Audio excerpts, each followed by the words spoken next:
Loomis, and I will be presenting my mom, Shelly Kahut-Loomis, to the Hall of Fame.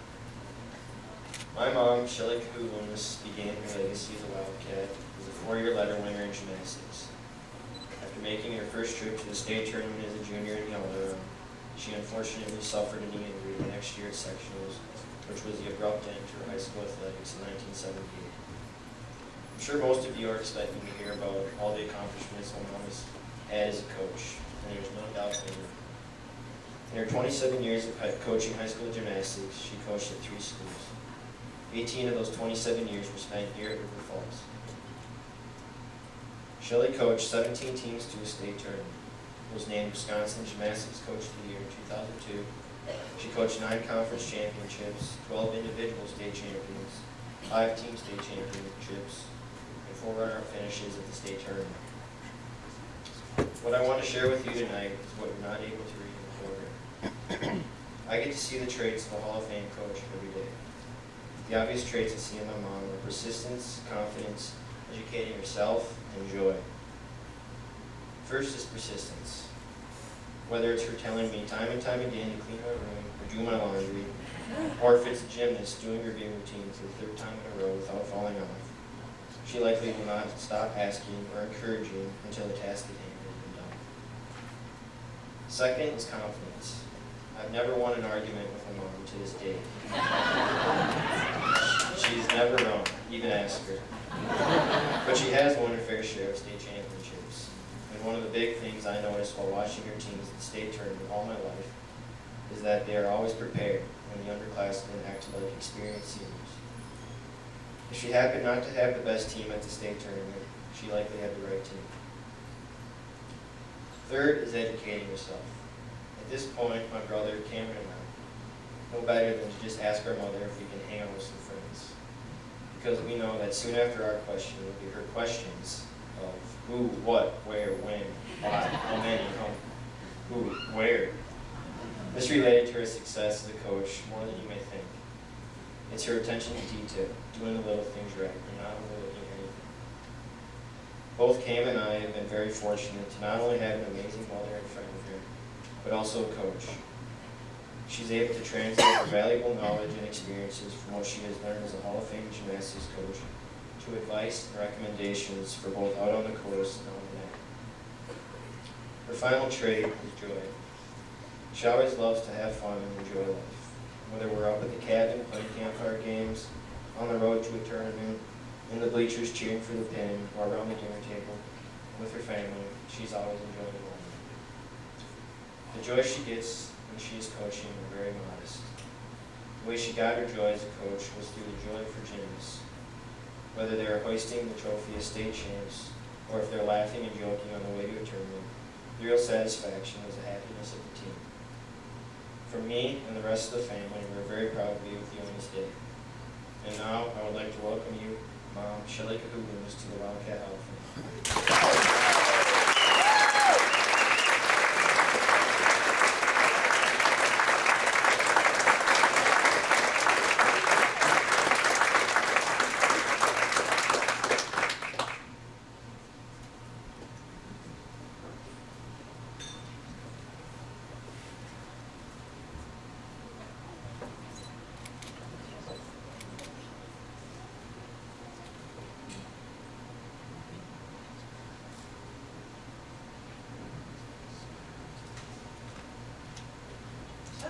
Put myself together after that one. Nice job, Garrett.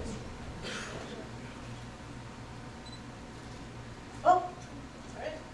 Brian just FaceTimed in, so. Well, I accept this honor, of course, with great pride. It has my name, Shelly Kahut-Loomis, on it. But I realize that the larger Wildcat and gymnastics community that helped make it happen. I'm humbled and pretty nervous to join this distinguished class of 2014. And with that, also joining the past Hall of Fame inductees I so respect. As I walk by that wonderful Hall of Fame case that the Pep Club put at the high school, I see former teachers, coaches, and mentors, and great Wildcat athletes I knew. It truly is an honor to join such a quality group of alumni. Congratulations to you all. And to you, Katie, as your former coach, I'm proud of you. As an athlete, of course, Katie was skilled. What comes to mind, as we saw her tonight, is her huge smile, her bright eyes, and her bubbly, positive attitude. That's what I remember. As a former Wildcat myself, I'm fortunate to have been coached and mentored by many of the Hall of Fame. Tom Carroll's encouragement to me as an athlete and his lending ear and advice as a coach, and especially to Debbie Tournament-Hulbert, who passed the torch to me and laid the gymnastics foundation we have today.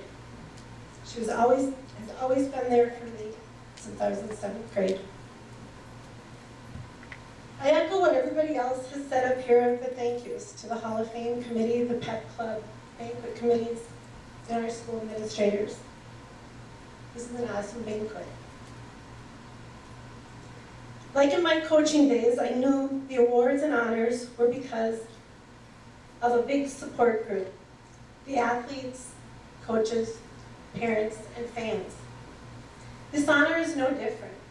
I know being inducted as a coach is about many people coming together. I have a lot of people here with me tonight. Tables over here, you'll see, as you saw, many of them standing up as coaches and past Hall inductee gymnasts on the Hall of Fame. There's our youth gymnastics programs represented, some awesome parents that have been with me for a long time, and gymnasts that became coaches, our current gymnastics coaches that are past gymnasts, state champions, Hall of Fame. And of course, Brian Whipple. Throughout the last 13 years together, we evolved into a wonderful coaching partnership. And due to a family conflict, he couldn't be here. I found out he's FaceTimed in there, so hi, Brian. Technology now.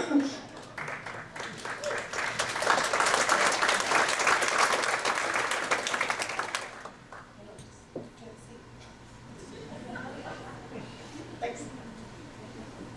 I've been to many events like this, and people go on and on thanking all the many people involved. Well, it's true. In coaching and in sports, you don't work in isolation, as we've heard from a lot of our inductees.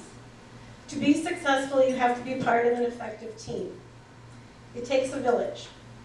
I've been blessed with a team of people helping me make a quality and total all-around gymnastics experience for our gymnasts and our program.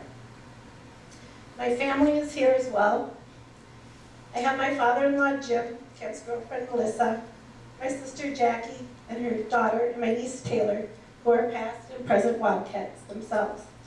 My Wildcat parents, Rich and Barb Kahut, my dad, quite the Wildcat athlete in his day. My awesome sons, and great speaker, I guess, Cam and Garrett. I'm very proud of their Wildcat athletic accomplishments and being so supportive of the coaching mom. Finally, my husband, Bill. Thank you just isn't enough for the wonderful gift he has given me of his support and most of the time to be away from him and the boys to be involved with my passion. Thank you.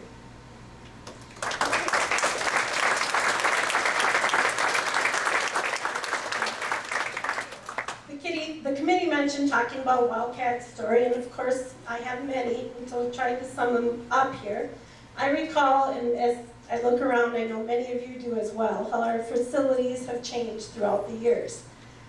Some of the young people in here can't imagine, like late 70s and 80s, when 3 teams would rotate in what's now the Meyer Middle School. Wrestlers at one time, I know, were in the cafeteria or other places. Some nights the gymnasts would have to share with the basketball team.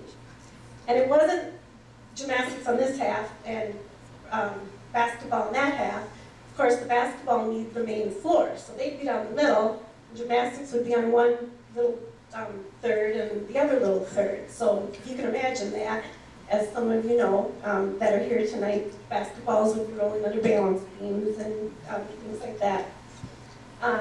Practicing on the same mats, of course, after the wrestlers were done or whatever, were the days of practice back then. We have to set up and take down, and that was, of course, much less equipment than they have now. So feel fortunate for our wonderful facilities that we have today. One of my other favorite stories about, of course I have many about individual gymnasts over the years, but one of my favorite to tell is from 1983, and it's about one of a Hall of Famer, Brenda Simone. And this story symbolizes the story of many women that I've coached. It was early season, and I'd come up with a new drill on the bars, and it was a kipping continuous drill. And in those days, they didn't wear the nice grips that they have today. And what happened was Brenda's hands ripped, and they were bleeding. And she came off the bars. There was blood all over, and she was looking at me, and I think of what some of you athletes would say if that was you in that case. And I thought, okay, what's going to happen next? Well, rather than stopping, she looked at me and she said, "Is it okay to get blood on the bars?"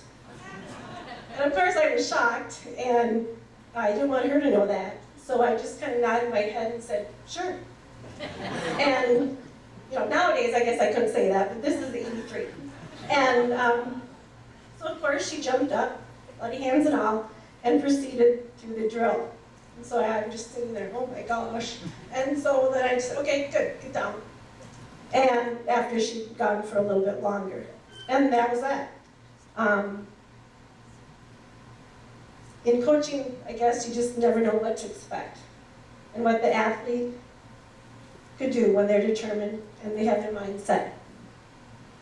Just another really quick story, because Paula Feyerisen's in the back there, and because she was a former Wildcat gymnast, this happened in a neighboring town and in another newspaper headline, but it's probably one of the most interesting headlines that I ever had over my many years of coaching, and it said, head coach, preterm labor, assistant coach shot. And that's the truth. It all happened in one day. Cam's healthy, and the coach recovered quickly, but Paul in one day ended up taking over the program pretty fast. We'll talk to her about that. Also in the back, you can see that we dug out those wonderful 5 state championship trophies that we have. I'm happy to tell you that we left one all by itself back at the school, because there are 6 of them, and the current coaches, the year after I retired, brought home another state championship. So congratulations, Rachel and Lauren. If you also read my bio, from 2002 was the first one, and for 11 straight years in a row, we took the team, Brian and I, and the other many coaches, as you see here, and the ones that could be here tonight, and all of our support community from gymnastics, to state. There's a few gaps in there, of course. There's 5 trophies, and there was 11 years. And each one of those years, of course, there's a story. Some of them we won by .0165 or something outrageously small. Sometimes we lost and have a runner-up trophy by that.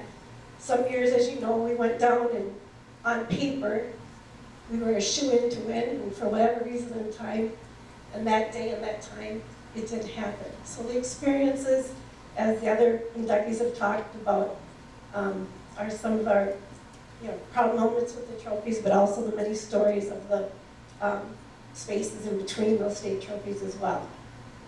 With all those and the 27 years of coaching, I've been trying to condense this message, because I know Raleigh has a stopwatch on me over here. Okay, you can start it now, Raleigh. I know that my coaching involved, and I made a lot of mistakes, and I had my ups and downs, and I had my ups and downs, and just when you think you have it figured out, and we figured out how we could bring home more of those trophies, things would change. Well, I guess that's what I want to say about that tonight, and many people have as well, is that there's sports and there's life.